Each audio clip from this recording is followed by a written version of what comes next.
সাথীরা, জাতির শ্রেষ্ঠ সন্তান, বীর মুক্তিযোদ্ধাদের সন্তান, সহকর্ম সহযোদ্ধা ভাইয়েরা এবং বোনেরা, আজকে বাংলাদেশ মুক্তিযোদ্ধা সংসদের অঙ্গ সংগঠন মুক্তিযোদ্ধা সংসদ সন্তান কমান্ড কেন্দ্রীয় কমিটি কর্তৃক মিলাদ দোয়া মাহফিল এবং আজকের এই মিলাদ দোয়া মাহফিলের উদ্দেশ্য যাকে নিয়ে, তিনি হচ্ছেন এই মুক্তিযোদ্ধা সংসদের প্রতিষ্ঠাতা, মহান মুক্তিযুদ্ধের সর্বাধিনায়ক, ভাষা সংগ্রামী, বাঙালি জাতির পিতা বঙ্গবন্ধু শেখ মুজিবুর রহমান 1972 সালের 13ই ফেব্রুয়ারি মুক্তিযোদ্ধা সংসদ প্রতিষ্ঠা করেছিলেন। আজকে সেই মহান নেতা, মহান অভিভাবক, সর্বকালের শ্রেষ্ঠ বাঙালির 105তম জন্মদিন। এই জন্মদিনে বঙ্গবন্ধু সহ তার পরিবারের যারা শাহাদাত বরণ করেছেন, প্রত্যেকের আত্মার শান্তি কামনা করছি। পাশাপাশি বাঙালি এবং বাংলার দাবি অধিকার আদায়ে সমস্ত সংগ্রামে যারা জীবন দিয়েছে, সে 1952 সালের ভাষা আন্দোলন, 69-এর গণ অভ্যুত্থান, সর্বোপরি 90-এর আবার গণ অভ্যুত্থান, 1971-এর মুক্তিযুদ্ধ, সব এই সমস্ত বাঙালি বা জনগণের দাবি আদায়ের যে সমস্ত আন্দোলন সংগ্রামে যারা শাহাদাত বরণ করেছেন, তাদের প্রত্যেকের আত্মার শান্তি কামনা করছি এবং শ্রদ্ধা নিবেদন করছি। আজকে আমি প্রসঙ্গ ছেড়ে যেতে চাই না, যেহেতু আজকে বঙ্গবন্ধুর জন্মদিন। বঙ্গবন্ধুকে নিয়ে আপনারা আপনাদের বক্তব্যে বলেছেন যে বঙ্গবন্ধুকে নিয়ে এত প্রশ্ন কেন। বাংলাদেশটা আজকে যাদের বিরুদ্ধে যুদ্ধ করে বাংলাদেশের জন্ম হয়েছে, আজকে তারা নানাবিধ ষড়যন্ত্র করে আবার বাংলাদেশটাকে তাদের কবজার ক্ষমতায় নিয়েছে। এখন বঙ্গবন্ধু কেন তাদের শত্রু আপনারা জানেন। 1970 সালে পাকিস্তানের জাতীয় যে পরিষদ নির্বাচন হয়েছিল, সেই নির্বাচনে যে দলটি সংখ্যাগরিষ্ঠ হয়েছিল, যার নেতৃত্বে হয়েছিল, সেই নেতাই হচ্ছে বঙ্গবন্ধু শেখ মুজিবুর রহমান। এবং যে দলটি সবচেয়ে সংখ্যাগরিষ্ঠ হয়েছিল সেটা হচ্ছে বাংলাদেশ তখন আওয়ামী লীগ।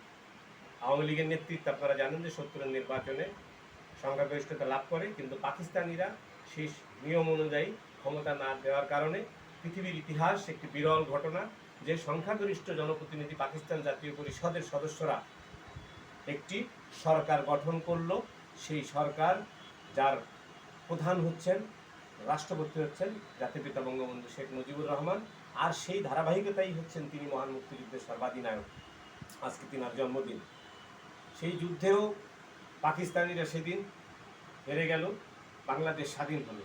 সুতরাং যারা পরাজিত, তারা বারবার পরাজিত হবে এমন কোনো বিষয় নেই, তারা সবসময় ষড়যন্ত্রে লিপ্ত থাকে। আর বিজয়ীরা যারা, তারা অনেক সময় গা ছাড়া দেয়, তাদের গুরুত্ব কম থাকে। আজকে আপনারা অনেক কিছু খুঁজে পেয়েছেন, অনেক দুঃখ আমাদের আছে, হতাশা আছে, কারণ প্রতিটা আঘাতই আসছে মুক্তিযুদ্ধের উপরে, আর যেটা আমাদের অস্তিত্বের সাথে মিশে আছে। বঙ্গবন্ধুর প্রতিকৃতিতে হামলা হয়, বঙ্গবন্ধুর বাড়িঘর ভাঙচুর করা হয়, মুক্তিযুদ্ধের যে একটা সতীকাগার বলা হয় সেই ধানমন্ডি 32 নম্বরকে, তার মানে এটা মুক্তিযুদ্ধের সাথে সম্পৃক্ত। বাংলাদেশের সংবিধানের উপরে আঘাত করা হয়, কারণ এটা 72-এর সংবিধানের মুক্তিযুদ্ধে অর্জিত, যার জন্য এটাকে উপরে আঘাত করা, তার মানে এটাও মুক্তিযুদ্ধের উপরে আঘাত। তারপরে আপনারা দেখবেন যে আমাদের মুক্তিযুদ্ধের উপরে আঘাত মানে হচ্ছে বাংলাদেশের স্বাধীনতা সার্বভৌমত্বের উপর আঘাত। আপনারা দেখেছেন জাতীয় সঙ্গীত পরিবর্তনের একটা প্রক্রিয়া চলেছিল, তার মানে এটাও মুক্তিযুদ্ধের উপরে আঘাত। জাতীয় পতাকার ডিজাইন চেঞ্জ করতে চাই, এটাও মুক্তিযুদ্ধের উপরে আঘাত। সর্বোপরি 53 বছরে দেশ স্বাধীন হওয়ার পরে আমরা বুঝতে পারি নাই যে মুক্তিযোদ্ধারা সেদিন কাদের বিরুদ্ধে লড়েছিল, কি ত্যাগ স্বীকার করেছিল, জাতি ভুলে গিয়েছে এবং আমরা অনেকে অসম্মান করেছি মুক্তিযোদ্ধাদের। আজকে 53 বছর পরে জাতি বুঝতে পেরেছে, আর আমাদের নতুন প্রজন্ম বুঝতে পেরেছে যে সেদিন মুক্তিযোদ্ধারা এই বিশ্বাসঘাতক, এই পাকিস্তানি এবং তাদের দোসরদের রাজাকার আল বদর আল শামসের বিরুদ্ধে যুদ্ধ করে সঠিক কাজটা করেছিল এবং তারা যে ত্যাগ স্বীকার করেছিল, সেই ত্যাগ কোনোদিনও কোনো কিছুর বিনিময় বা পরিমাপ করা সম্ভব না। দুঃখের বিষয়, স্বাধীনতার 53 বছর পরে এসে আমাদেরই একজন বাঙালি ডক্টর মোহাম্মদ ইউনূস, যেনার অনেক বয়স কিন্তু মহান মুক্তিযুদ্ধে তার কোনো ভূমিকা নাই। উনি সেই সময় আমেরিকায় বসেছিল, যে আমেরিকা তৎকালীন সময় আমাদের মুক্তিযুদ্ধের বিরোধিতা করেছে।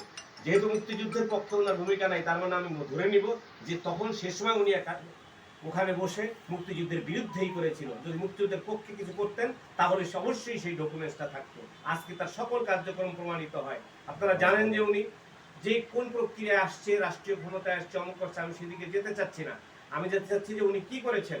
উনি করে এসে প্রত্যেক জায়গায় যুদ্ধাপরাধী, স্বাধীনতা বিরোধীদের পরিবারদেরকে এবং সেই আদর্শে জামাত শিবির রাজাকারদেরকে ইস্টাবলিশ করা হয়েছে এবং তাদের মদতেই উনি পরিচালিত হচ্ছেন।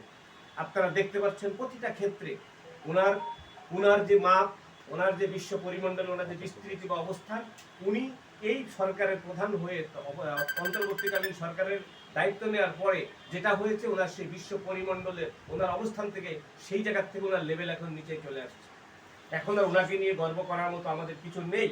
কিন্তু উনি এই দেশের বিরুদ্ধে ষড়যন্ত্রকারীদের সাথে মিলে দেশের যে ক্ষতি সাধন করেছে, এটা আমরা আগামী 100-200 বছরও দেশকে সেই ক্ষতিপূরণ আমরা পোষাতে পারবো কিনা জানি না। কারণ উনার ক্ষতিপূরণটার ধারাবাহিকতা দেখছি আমরা পাকিস্তানিদের সাথে। কারণ 71 সালে পাকিস্তান আমাদের যে ক্ষয়ক্ষতি করেছিল, পাকিস্তানের কাছে বাংলাদেশের পাওনা ছিল 11 লক্ষ কোটি টাকা, যেটা আজ পর্যন্ত আমরা পাই নাই। 53 বছর আপনারা বলেন সেই 11 লক্ষ কোটি টাকা কত টাকা হয়। আর আজকে ইউনূস সাহেব যা করেছেন, ওনার উপরে ভর করে স্বাধীনতা বিরোধী চক্র লক্ষ লক্ষ কোটি টাকা লুটপাট করেছেন, সম্পদ নষ্ট করেছেন, তথা বাংলাদেশটাকে পিছিয়ে পড়ার জন্য যা যা করার সব কাজ করছেন। সম্প্রতি দেশ নিয়ে, দেশের জনগণ নিয়ে কেউ নিরাপত্তার মধ্যে নেই। ইভেন কি আমি একজন পিতা হিসাবে লজ্জিত, আমার শিশু সেই আসিয়া যখন মৃত্যুর কোলে শুয়ে হসপিটালে ছটফট করে, তখন আমি একজন বাবা হিসেবে আমি নিজেকে কি কোনো উত্তর দিতে পারি না। আমার বাবারা 30 লক্ষ শহীদেরা রক্ত দিয়ে এই দেশ আনে নাই। সুতরাং আবেগ নয়, এবার বাস্তবতার মুখোমুখি। আমরা কে কোন দল করছে সেটা বিষয় না, আমাদের কাছে এখন বড় পরিচয় কে বাংলাদেশকে ভালোবাসে। আজকে বাংলাদেশ হায়ানার কবলে এসেছে, আমাদের বাংলাদেশকে সুরক্ষা করতে হবে। দল ভিন্ন থাকতে পারে, মত ভিন্ন থাকতে পারে, আপনাদের বিভিন্ন ধরনের গ্রুপ থাকতে পারে, বিশেষ করে মুক্তিযোদ্ধার সন্তানদের মধ্যেও নানা ধরনের গ্রুপ মত পথ থাকতে পারে, কিন্তু আজকে পথ একটাই যে বাংলাদেশকে রক্ষা করতে হবে। বেসিক্যালি 70 নির্বাচনের ধারা যদি আপনারা দেখেন, বাংলাদেশের দল হচ্ছে দুইটা ধারায়, একটা হচ্ছে আওয়ামী লীগের ধারা, একটা হচ্ছে জামায়াতের ধারা। এর বাইরে আর কোনো ধারা নাই। 53 বছরে হয় কেউ আওয়ামী লীগের সাথে থাকছে, নয় কেউ জামাতের সাথে থাকছে। এখন মাঝামাঝি থাকার অবস্থান নাই, পরিষ্কার করতে হবে যারা মাঝামাঝি থাকবে এরা হচ্ছে বিশ্বাসঘাতক। সুতরাং বাংলাদেশের জনগণকে আজকে মুক্তিযুদ্ধের পক্ষে থাকবেন না বিপক্ষে থাকবে, এটা স্পষ্টভাবে তাদেরকে প্রমাণ করতে হবে। আজকে যে জিনিসটা আমাদেরকে খুব আহত করে, 5ই আগস্টের পরে আঘাত করা হয়েছে কাকে? 1975 সালে এই স্বাধীনতা বিরোধীরা সফল হয়েছিল জাতির পিতাকে হত্যা করে। আল্লাহর অশেষ রহমত, জাতির পিতার কন্যা শেখ হাসিনাকে হত্যা করতে পারে নাই, তাকে আল্লাহ রক্ষা করেছে। যদি তাকে হত্যা করতে পারতো তাহলে এই বাংলাদেশের অবস্থা আরো কত কি ভয়াবহ হতো, সেটা আপনারা চিন্তার বাইরে। সুতরাং আল্লাহর কাছে শুকরিয়া আদায় করি যে শেখ হাসিনা বেঁচে আছেন, আল্লাহ তাকে বাঁচিয়ে রেখেছে, হয়তোবা এই বাংলাদেশের জন্য আরো ভালো কিছু করার। শেখ হাসিনার সাথে আমাদের সম্পর্ক বাংলাদেশ আওয়ামী লীগের সভাপতি বা সরকারের প্রধানমন্ত্রী এই হিসাবে নয়, আমাদের সাথে বাংলাদেশের যে সম্পর্ক মুক্তিযুদ্ধের সম্পর্ক, বঙ্গবন্ধুর যে সম্পর্ক মুক্তিযুদ্ধের সম্পর্ক, শেখ হাসিনারও যে সম্পর্ক আমাদের সাথে মুক্তিযুদ্ধের সম্পর্ক। কারণ আমরা এখানে যারা আছি প্রত্যেকের বাবা হচ্ছে মুক্তিযুদ্ধের একজন যোদ্ধা, শ্রেষ্ঠ সন্তান, আর সেই যুদ্ধের সর্বাধিনায়ক হচ্ছে জাতির পিতা বঙ্গবন্ধু শেখ মুজিবুর রহমান। সুতরাং শেখ মুজিবের কন্যা, মহান মুক্তিযুদ্ধের সর্বাধিনায়কের কন্যা শেখ হাসিনার সাথে আমাদের সম্পর্ক হচ্ছে মুক্তিযুদ্ধে, যে যুদ্ধের সর্বাধিনায়ক তার পিতা শেখ মুজিবুর রহমান, সেই যুদ্ধের যোদ্ধা হচ্ছে আমাদের বাবারা। সুতরাং একজন সর্বাধিনায়কের কন্যাকে অসম্মান করা এটা একটি ষড়যন্ত্র। মোট কথা বাংলাদেশকে নিয়ে ষড়যন্ত্র করা হয়েছে। তবে এই ষড়যন্ত্রে শেখ হাসিনারও যে ভুলটা আছে, উদারতা আছে, উদাসীনতা আছে। ওনাকে যারা ঘিরে ধরেছিল সেই স্বাধীনতা বিরোধী চক্রকে উনি বুঝতে পারে নাই। আজকে ওনার চারপাশে থেকে বঙ্গবন্ধুকে এবং মুক্তিযুদ্ধ নিয়ে ব্যবসা করে, বাণিজ্য করে, মুক্তিযুদ্ধ এবং বঙ্গবন্ধুকে বিতর্কিত করে মানুষের মধ্যে থেকে একটা মানে ভালোবাসার জায়গাটাকে প্রশ্নবিদ্ধ করার কারণে আজকে এই অবস্থা হয়েছে। আজকে আমি মনে করি যে সময় এসেছে আমাদেরকে, শেখ হাসিনাকে আমরা রক্ষা করতে পারি নাই, কিন্তু শেখ হাসিনাকে রক্ষা করতে হবে। কাদের হাত থেকে? এই স্বাধীনতা বিরোধী চক্র এবং এই ঘাতকরা যারা আওয়ামী লীগ সেজে তার চারদিক দিয়ে আছে, তাদের থেকে শেখ হাসিনাকে রক্ষা করতে হবে। কাদের কাছ থেকে? তার আত্মীয় স্বজন পরিচয় দিয়ে,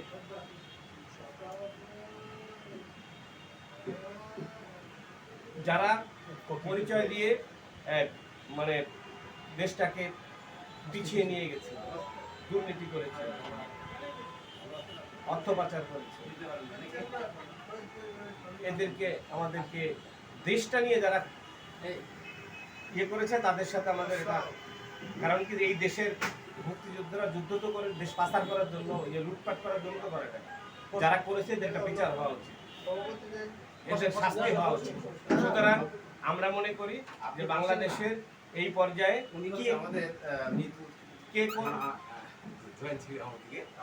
কে কোন দল করলো আমার কাছে সেটা বড় বিষয় না। আজকে একটি সুবিধাবাদী শ্রেণী যারা বঙ্গবন্ধুর কন্যাকে প্রশ্নবিদ্ধ করেছে, যারা মহান মুক্তিযুদ্ধের যে প্রধান নেতৃত্ব দানকারী সংগঠন আওয়ামী লীগকে প্রশ্নবিদ্ধ করেছে, মুক্তিযোদ্ধাদেরকে প্রশ্নবিদ্ধ করেছে, মোট কথা মুক্তিযুদ্ধকে নিয়ে যারা বিতর্কিত করেছে তাদের সাথে আমাদের কোনো আপোষ নেই। ঠিক সেই ক্ষেত্রে বাংলাদেশকে এখন স্বাধীনতা বিরোধী মুক্তিযুদ্ধ বিরোধী চক্ররা দখল করেছে, তারা এই দেশটাকে অকার্যকর রাষ্ট্র বানাতে চায়। মুক্তিযুদ্ধের পক্ষে যারা আছে সকল দলমত নির্বিশেষে আপনারা, আমরা মনে করি যে আমাদের যে আন্দোলন সামনে সেটা হচ্ছে বাংলাদেশ সুরক্ষা আন্দোলন। সেই আন্দোলনে আপনারা দলমত নির্বিশেষে এক হয়ে, কোনো অমুক নেতা তমুক নেতা নয়, আমাদের একটাই পরিচয়, তুমি কি আমি কি, বাঙালি বাঙালি, তোমার দেশ আমার দেশ, বাংলাদেশ বাংলাদেশ, বঙ্গবন্ধু এবং বাংলাদেশ, বাঙালি জাতীয়তাবাদ এবং মুক্তিযুদ্ধ, এটা নিয়ে আমরা রাজনীতি না করে এটা সার্বজনীন, সকল যাতে এর সুফল ভোগ করতে পারে সেদিকে আমাদের খেয়াল রাখতে হবে। মুক্তিযোদ্ধার সন্তানেরা আমরা 26শে মার্চে আমাদের কর্মসূচি আছে, আপনারা দেখবেন, সেটা করবেন। 10ই এপ্রিল প্রজাতন্ত্র দিবস উপলক্ষে আমাদের কর্মসূচি আছে, সেটা করবেন। আজকে বঙ্গবন্ধুর জন্মদিন, এই জন্মদিন উপলক্ষে আমরা, আমাদের একটা দায়বদ্ধতা আছে, উনি মহান মুক্তিযুদ্ধের সর্বাধিনায়ক, মুক্তিযোদ্ধা সংসদের প্রতিষ্ঠাতা, তাই আজকে আমরা ওনার আত্মার মাগফিরাত কামনা করছি। পাশাপাশি আজকের এই আয়োজনে যারা সহযোগিতা করেছে তাদের সকলকে অসংখ্য ধন্যবাদ জানাচ্ছি। এবং আমাদের কেন্দ্রীয় কর্মসূচি হিসাবে আমরা ইতিমধ্যে খবর পেয়েছি বাংলাদেশের বিভিন্ন জেলা, উপজেলা, মহানগরে, প্রাতিষ্ঠানিক পর্যায়ে প্রত্যেকেই এই কর্মসূচি পালন করছে, তাদের প্রত্যেকের প্রতি আমরা ধন্যবাদ জানাই। আমরা এখন এই পর্যায়ে আমরা মিলাদ পড়ব, মিলাদ করে আমরা দোয়া করব। সবাই ভালো থাকবেন। জয় বাংলা, জয় বাঙালি, জয় হোক জাতির শ্রেষ্ঠ সন্তান বীর মুক্তিযোদ্ধাদের, জয় হোক সর্বকালের সর্বশ্রেষ্ঠ বাঙালি জাতির জনক বঙ্গবন্ধু।